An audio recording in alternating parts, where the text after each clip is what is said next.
to make it go away.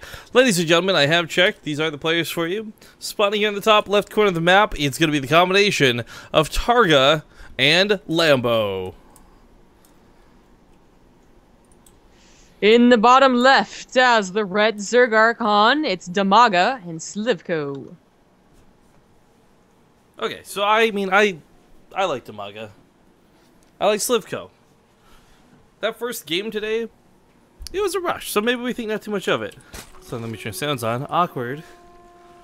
But as we saw in a regular macro game, they could defend, they could respond, they did everything they needed to get that score on the board. Yeah. It was maybe more so that Blue Archon weren't quite sure how to deal with the end game. The Ling Baneling attacks, while they are different in pacing, are still, the idea is still similar. You know, you attack with some Lings, you attack with some Banelings, and you try and win. Like, oh, that's the goal. But to see them try and do Roach Baneling again in the late game ZVZ and Legacy of the Void, that is just them sticking to the heart of the Swarm. That's where they're most powerful. But that's not going to work in Legacy of the Void. And what I'm afraid of is either another Ling Baneling will attack, which could or could not work, like it's whatever, but if it doesn't work and the game goes on, they're gonna try and do Lurkers and they're gonna mess up somehow. Because that's like the first thing that happens, right? Like, oh, Cyclones are good, let me try and get to it. And then you die to like a Roach all in because you just don't know the timings and whatnot. So a little afraid of that happening, but I would love to see them try it anyways.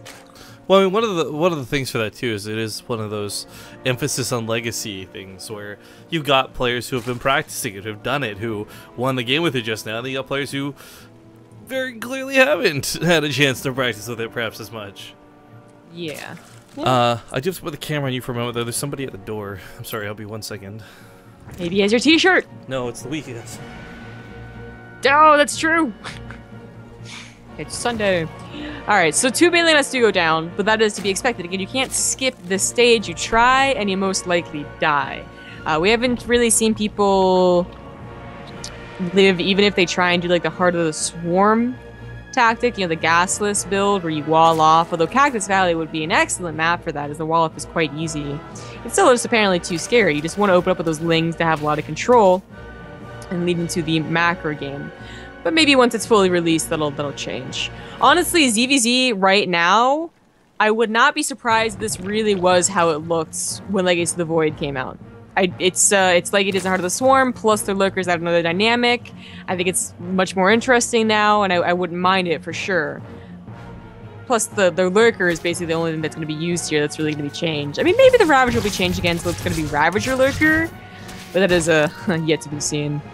We do have another Baneling attack coming out for Blue Archon, but as different from the last 2 games, they start droning back home again real quick. Like, they could just think, oh, they're going to be expecting this, and they're going to be defended, so let's not even really try. Or they could be just hoping that this will cause an overreaction. Like, they're well defended, but they also made way too many Lings, and now we have the upper hand. Red Archon doesn't fall for it. They have 2 Banelings, Queens, a Spinecrawler, and they're fine. What? Oh no. Oh no. Alright, why? So, what? the reason neighbor's at the door is because her kid thought he was playing with a cat. I guess there's a skunk in our neighborhood.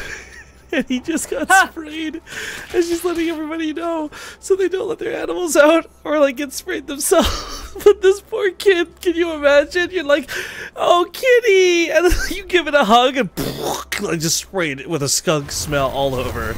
I hope he likes tomato juice. Oh, I feel so bad for that kid. I would never want to get sprayed by a skunk. That smell would probably just be unbearable. Yeah, probably is. But I'm sorry. So, I saw some feigned aggression here, or what's going on? Yeah, basically feigned aggression, and then it was just a feign. Didn't really do anything. But we have something more interesting, which is going to be a Spire first for the Red Archon. Now this is just, I mean, Spire in general can be really annoying, depending on how much you commit to mutas. But if you transfer over to Lurkers, it's effective. It's like Brood War, man, if any of you guys play that. Man, this is where team control, I think, really comes into effect. You say to your partner, like, hey, look, I know you're macroing, but give me a sec here. I need you to control the Banelings. I'm going to use the Lings and do, like, some precision strikes. Pick off some of the Banelings, pick off some of the Lings, without dedicating too much. And I think in those instances, they can be really freaking cool. however unlikely they are to happen.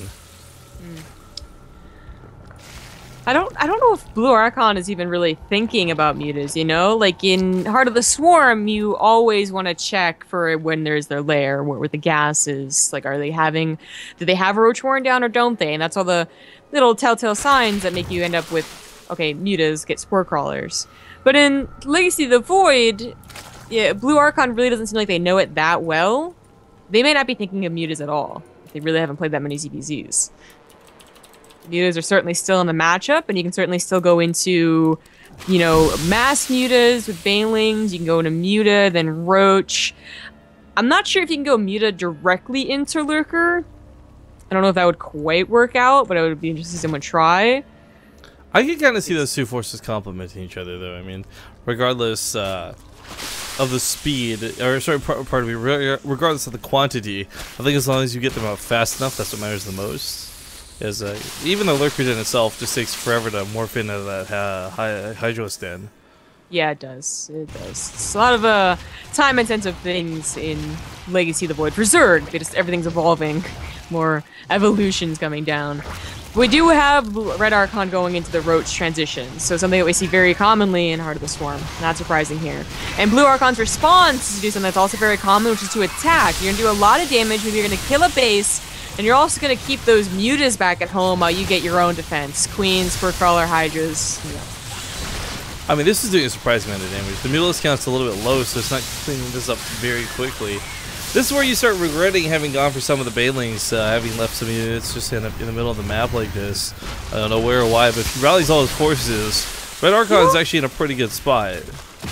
Yeah, exactly. Like a bunch of the forces being rallied in, and then at half health. He didn't really deal that much economic damage. Those roaches of Red Archon came out at the perfect time, where if he had a bad economy, then he slowly dies down to end up reinforcements. But Red Archon had hit the best part of their economy, like 3 bases mining, that's on that hit.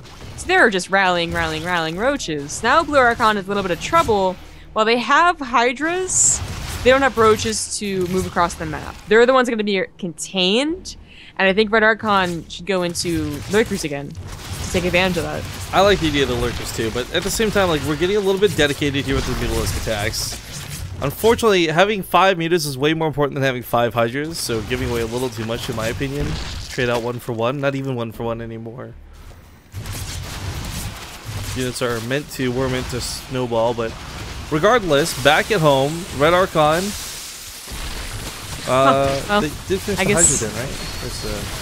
I don't think they ever got one, but they don't need it. Apparently they're just going to win with just roaches. Which works too, I guess. Yeah, fine, that's cool. I mean, Hydras are squishy, looking to push through, use their meaty health pool right against their enemy.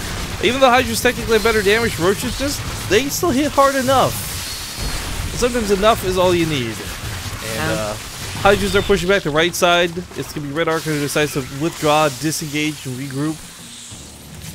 They do need to regroup. It's, of course, cross positions on one of the biggest maps that we have. And you really just need a large amount of those roaches. Now, the upgrade did just finish for Blue Archon. That's going to help out a little bit. Yep. Imoth, by the way, thank you for resubbing to the channel. That's a long time to be subbed. Coming up on that 1 year mark in another 6 months. Unless we go through like a leap year or something weird. Then sure. Maybe. Anyways, Red Archon, I think we're past that point anyways. Was it this year or last year there was a leap year? It was not this year. Okay. That's all I remember. Hydros Den from Red Archon now finally coming up behind us. They might be thinking about those lurkers finally. I mean, they did great with the roaches. They really did. I wouldn't say they devastated Blue. Blue's not in dire straits, but they were taking pretty good trades out of engagements I really thought they were going to lose.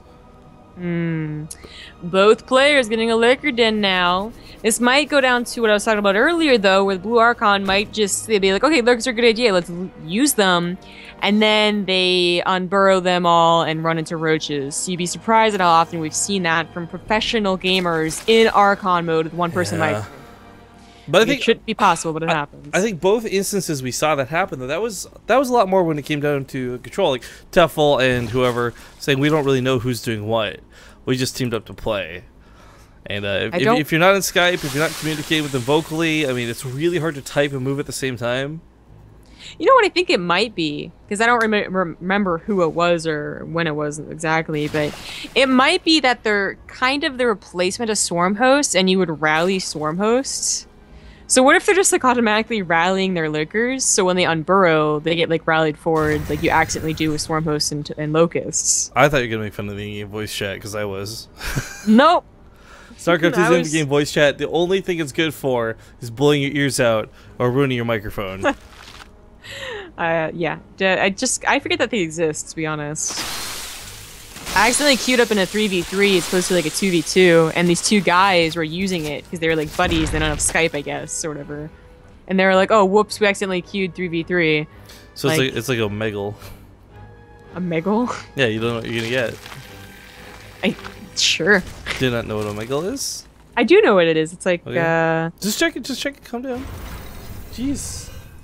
Why do you always tell me to calm down? Do you really think I'm that angry?